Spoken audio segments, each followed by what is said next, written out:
and welcome to the World Sim Racing Competition, or WSRC, where anybody can compete for cold, hard cash in one of our hosted racing sessions.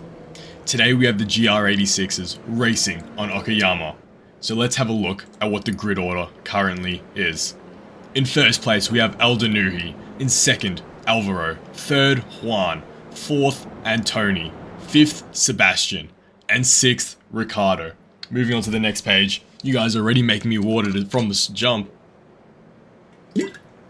Seventh we have Paulo, eighth we have Al, ninth Pablo, 10th Danny, 11th Roy, 12th David, 13th Raphael, 14th Daniel, 15th Ankit, 16th JVR, and 17th Vincent Lewicki.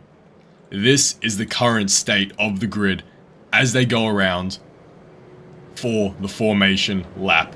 A couple more corners left now until the race is underway. So everybody put your predictions in the chat of who you think is going to be the winner of this race. And also let me know if you like the new overlay that we ended up getting. I think it looks a bit more professional. And now it is up to Eldanuhi to decide when to put the foot down to get the perfect launch for this rolling start. And the race is underway. The grid has remained the same so far. Elda in first place. No incidents just yet. It looks like Ankit was able to move up one position. Elda first, Alvaro second in the silver car.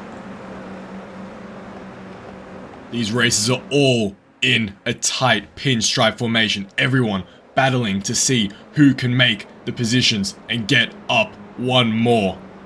We've got Gavin rooting for Danny. We'll just have to see what can be done. And it looks like Daniel was able to potentially make a pass if you look at the replay cam here.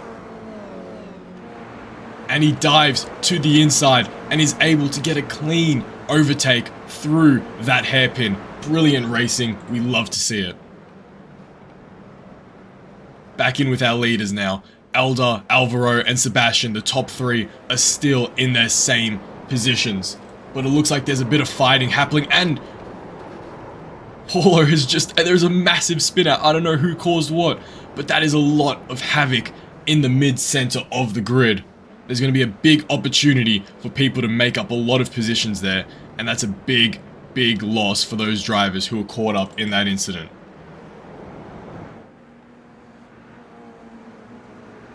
On board now with Juan, going around, currently in P4.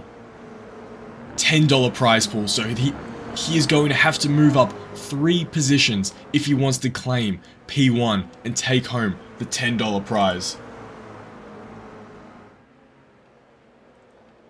Currently a 1.3 second difference between our leader and P2, but the real battle is between Sebastian and Alvaro. Only 0.3 seconds between these two races. Sebastian in the white car, Alvaro in the bronze car ahead. These two races are putting it all on the line to see who can crawl up into second place to try and challenge the leader for the $10 prize pool. But the issue here is that if they battle too hard, it will just let Elda escape and get an easy victory. So you need to be extremely careful of that in these scenarios.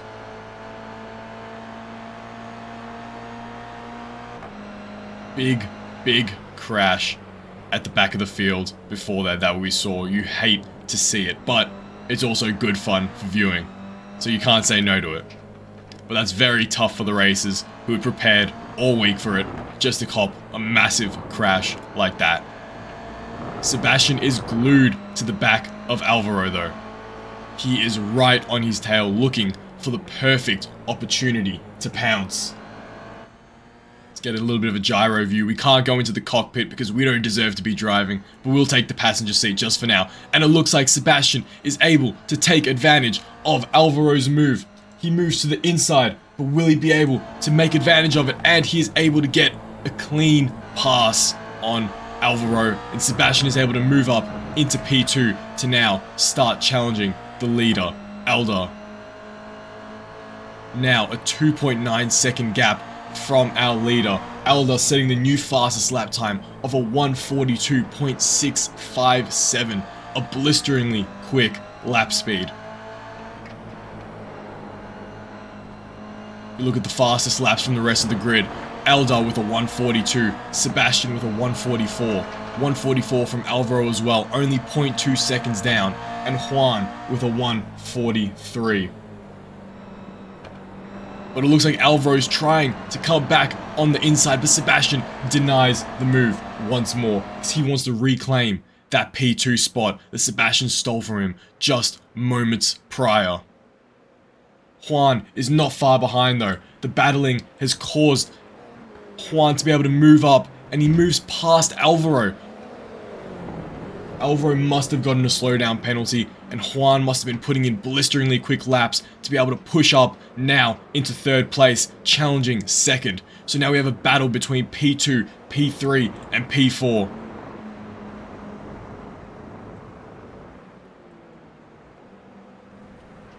Juan putting in some brilliant sector times as well. Last lap a 143.70 second, only a couple milliseconds off the drivers ahead of him. He is now battling for third place once more, right on Alvaro's tail. It looks like there may have been a crash though. Oh, and it just missed the current live crash. You hate to see it.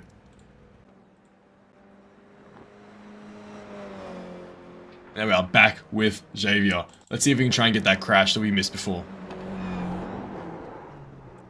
It looks like he just gets a little bit overzealous, hits the grass, and ends up spinning out. But Juan was able to move up into P3 because of that incident, and now he's beginning to challenge P2. These races have been showing us what it means to be an elite driver so far. Eldar has just extended that lead even more. Now a 5-second difference to P2. So he's looking in pretty good stead to take the victory for this race. It's just a matter of will he be able to remain consistent. It looks like there's a bit of a battle between Roy and Al.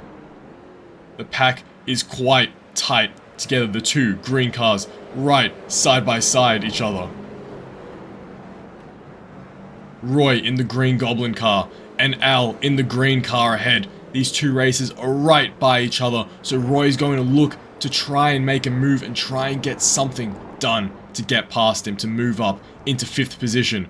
But as we speak, it looks like Danny in the red car is trying to make something happen as well, challenging the inside of Roy and getting the move up. Danny De Silva up into 6th position. Roy now down into 7th. Brilliant racecraft by Danny there. Taking advantage of Roy's lapse in judgment, trying to figure out how to pass the car ahead, but instead got past himself.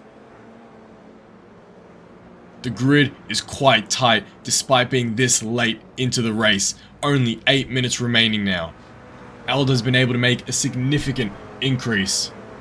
But besides that, the rest of the grid is more or less in a very similar position to when we started. Brilliant move by Danny. We love to see it. It looks like Roy was moved down once more into 8th position, so he may have gotten an off-track penalty or something wrong with the car, causing him to slow down even more. My insights are telling me that Roy ended up crashing, so let's see if we can catch that. And there he is, spinning out just that little bit off onto the grass from the green goblin car. You hate to see it. Checking back in with Sebastian now, and he's coming around 7 seconds away from our current leader. Let's have a quick check-in of what the fastest laps are so far. Eldar with a 142.657. Blisteringly quick lap time, almost 2 seconds faster than P2. Sebastian with our next time of a 144.0, but Juan has the second fastest time of this race with a 143.70 second. 707, so you know that if he's able to consistently put in those quick laps, he may be able to take P2 from Sebastian. These drivers are around a 5-second difference though, so it might be tough for Juan to make something happen.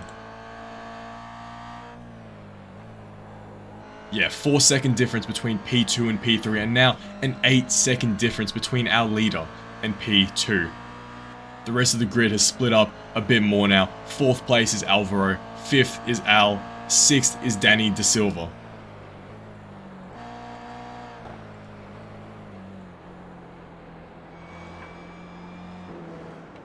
As we can see now, we're tuning in with Al in the green car, only 0.7 seconds away from moving up into P4, where he will be challenging Alvaro in the gold and silver car.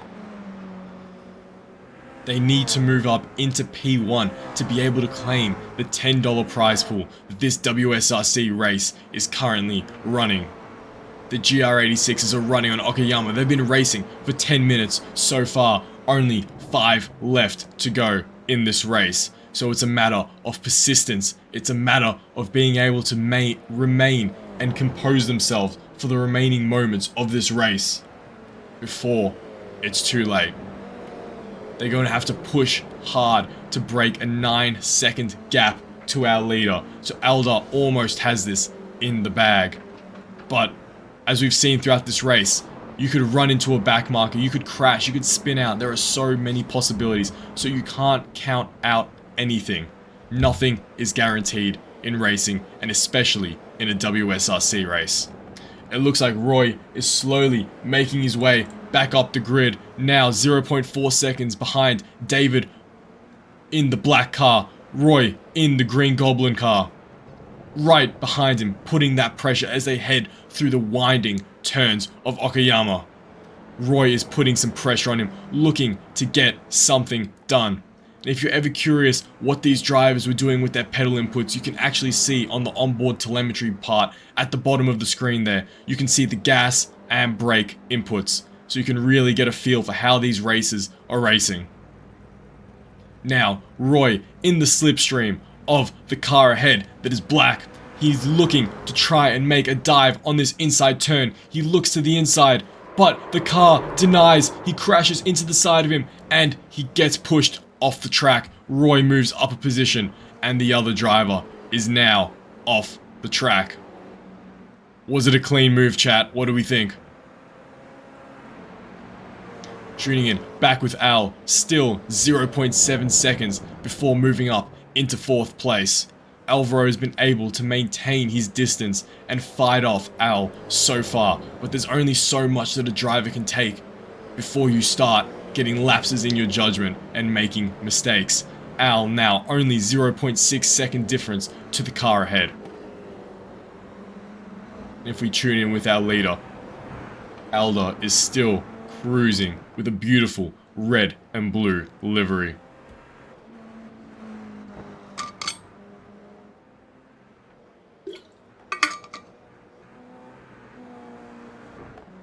He's going to the absolute limits of this track, as you just saw then, using every single inch of the curb. Sebastian behind there having a bit of a moment, trying to catch up. There we have Juan, not far behind Sebastian, 2.6 seconds, but it looks like Seb has gone off onto the grass and doesn't want to go back onto the road. What has happened here? That was the longest I've ever seen a racer drive on the grass willingly. Perhaps he didn't want to try and move onto the gravel too quickly and spin out. Either way, it seemed to have worked for him, so no complaints from our driver there. 13 seconds away from our leader, so it looks like Alda may have this in the bag once more for another countless WSRC victory. It's just a matter now of who will claim the remaining podium spots. Will it be Sebastian and Juan, or will Alvaro be able to make something happen? So far, Sebastian and Juan have been putting in incredible lap times so far. We have a look now. Juan still with the second fastest lap time of this race with a 1:43.7. Almost exactly 1 second slower than our current leader. And 0.3 faster than P2. So if Juan was able to have ultimate consistency where every single lap was maxed out, then he would easily be able to pass Sebastian. But unfortunately, racing isn't like that and nobody's a perfect machine. So it's just part of the game. It looks like Pablo might be looking to make a move now. Pablo right behind Danny Da Silva. Danny in the red, Pablo in the blue, looking to make something happen. Only 0.4 seconds now between these two drivers. He is right on his tail, looking to make something happen. The white flag has gone. This is the final lap of racing for this race, for the $10 prize pool. First place claims all. Will Elder be able to maintain his composure for the last couple of laps? Pablo still looking to make something happen right on the tail of the red car. He looks to the inside, going into T1. Side by side now, so they need to be careful to not have another incident. And Pablo is able to make a clean pass, but the other car is right on his tail, looking to claim it back. This is some extremely tight racing between these drivers. Danny Da Silva in the red car, right behind Pablo. Danny and Pablo fighting it out on this final lap, looking. Danny, big dive to the inside, is able to make it, but he overshoots, letting Pablo reclaim the position. Side by side now as they exit. Danny looks like he's getting a better run, but Pablo is ahead. That is a brilliant race. We love to see it. These three racers are putting it all on the line. Three now, side by side, a little bit of contact between all of them. Going to the inside now, Pablo has the lead, but it looks like Al is on the inside looking to challenge. This is the fight for 5th place that we are currently watching in the World Sim Racing competition, where anybody can join one of our iRacing hosted servers and compete for cold hard cash. Today there's a $10 prize pool that Elder Nuhi has just claimed. Elder has won for the 7th time in WSRC history, and Al has just spun out on the final lap of the race. In 2nd place, we have Sebastian, and 3rd place, Juan. With a brilliant finish from our podium contenders, and a great final race for 5th place that we've just watched with a little bit of a spin out from Al. Thank you, Z. Great fun watching this as well. I love commentating it. And now we have...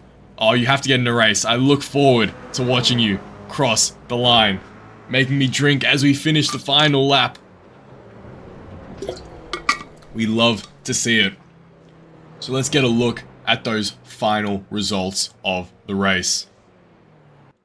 In 1st place, we have Elder from Texas. In 2nd place, we have Sebastian, 10-second gap from our leader. 3rd place, Juan. 4th, Al. 5th, Pablo. 6th, Danny. 7th, Alvaro. 8th, Roy. 9th, David. 10th, Daniel. 11th, Ricardo. 12th, Xavier. 13th, Raphael. 14th, Ankit. 15th, Antoni. 16th, Paulo. And 17th, Vincent. 8 laps down from our lead. I'm assuming they would have crashed out. Thank you everybody for tuning in to this free race. And in around 20 minutes, we'll be running our first ever official teams race. So make sure to stay tuned in for that now. I'll see you very soon.